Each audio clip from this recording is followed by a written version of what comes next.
We've already been exposed to points and lines. Now let's think about planes. And you can view planes as really a flat surface that exists in 3 dimensions that goes off in every direction. So for example, if I have a flat surface like this, and it's not curved, and it just keeps going on and on and on in every direction. Now the question is, how do you specify a plane? Well, you might say, well, let's think about it a little bit. Could I specify a plane with one point right over here? Let's call that point A. Would that alone be able to specify a plane? Well, there's an infinite number of planes that could go through that point. I could have a plane that goes like this, where that point A sits on that plane. I could have a plane like that. Or I could have a plane like this. I could have a plane like this, where point A sits on it as well. So I could have a plane like that, and I could just keep rotating around A. So one point by itself does not seem to be sufficient to define a plane. Well, what about 2 points? Let's say I had a point B right over here. Well, notice the way I drew this, point A and B, they would define a line. For example, they would define this line right over here.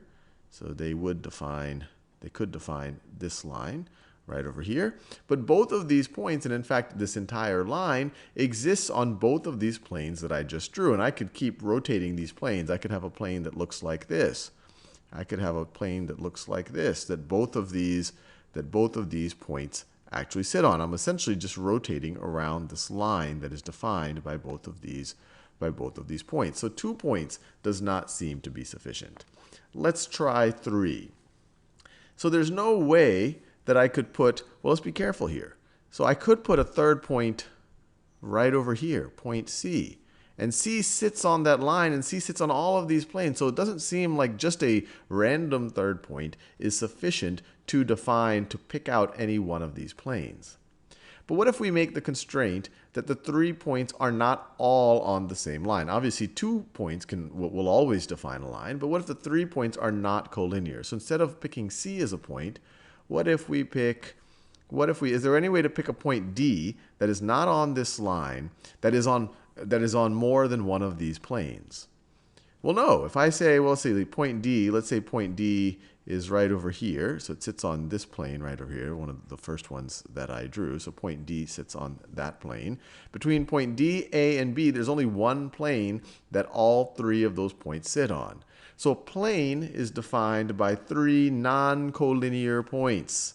So D, A, and B, you see, do not sit on the same line. A and B can sit on the same line. D and A can sit on the same line. D and B can sit on the same line. But A, B, and D does not sit on. They are non-collinear. So for example, right over here in this diagram, we have a plane. This plane is labeled S. But another way that we can specify plane S is we could say plane, and we just have to find 3 non-collinear points on that plane. So we could call this plane AJB, AJB. We could call it plane JBW, plane JBW. We could call it plane, and I could keep going, plane WJA, WJA. But I could not specify this plane uniquely by saying, so I could not say plane ABW. And the reason why I can't do this is because ABW are all on the same line, and this line sits on an infinite number of planes. I could keep rotating around the line just as we did over here. It does not specify only one plane.